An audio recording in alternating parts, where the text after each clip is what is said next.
7.3 Citi FM. Relevant radio, always. Hello, welcome to Citi News Daily on Citi TV. My name is Zoe Abu-Baidoo. In our top story, the Judicial Service Association of Ghana calls off its 10-day strike. This and many more on Citi News Daily on Citi TV.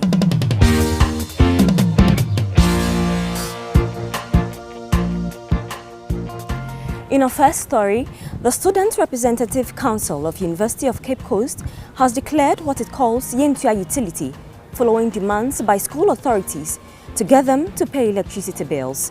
Even though government has clearly issued an order to the universities to exempt the students from paying utility bills, management of the school says they must find ways of defraying the huge debt to the Electricity Company of Ghana. Speaking to Citi News Daily, the UCC president, Dennis Apialabi Ampofo, insisted they will not pay the utility bills. In a second story, human rights lawyer Francis Xavier Susu says the outcome of the postmortem examination on Osei Teria, the young man who died from an alleged brutality in Krofuom last week, does not exonerate the police officers involved in any way. Osei Teria was pronounced dead at the Menchia Hospital, where he had been conveyed by police officers who had reportedly assaulted him during night patrol duties on suspicion of being a criminal. Lawyer Susu told Citi News Daily the police officers cannot be absolved from blame totally based on just the results of the postmortem. And now to our headline story, where activities at the various courts across the country are expected to bounce back from tomorrow after the Judicial Service Staff Association of Ghana, JUSAG, called off its indefinite strike today. JUSAG says it has reached a consensus with government on the implementation of their consolidated salaries. Members of the group laid down their tools 10 days ago, bringing activities at the courts to a complete halt. The national president of JUSAG, Alex Nate, announced their decision to call off the strike at a press conference today. We move to our next story, where rescue operations for possible survivors in the Volta Lake boat accident have ended. According to the Yeji Boat Union in the Bono Ahafo region, the rescue team managed to retrieve all the dead bodies. The death toll from Sunday's boat disaster rose to 19 after 13 more bodies were retrieved from the lake yesterday. The boat was carrying about 60 passengers when it capsized. Speaking to Citi News Daily, the chairman of the boat union, Noah Safo, says they are in talks with the appropriate authorities to enforce stringent maritime regulations.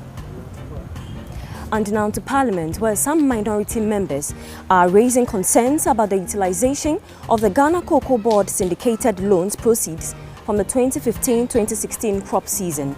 The amount of 570 million cedis for cocoa roads, 380 million cedis, and the use of $20,000 for the renting of a venue for a signing ceremony came up for discussion on the floor of the House. This was during a debate on the approval of a $2 billion trade finance facility for Cocoa Board for the 2016-2017 crop season. To our final story, the second edition of the Citi Business Festival, powered by Citi FM, has been launched today at the La Palm Royal Beach Hotel in Accra. This year's edition will present a series of outdoor and on-air business education programs and will create opportunities for Ghana's business players to interact with each other through networking sessions and active engagement with business leaders, entrepreneurs, among others. There have been a number of additions to this year's Citi Business Festival to satisfy the needs of the different business levels.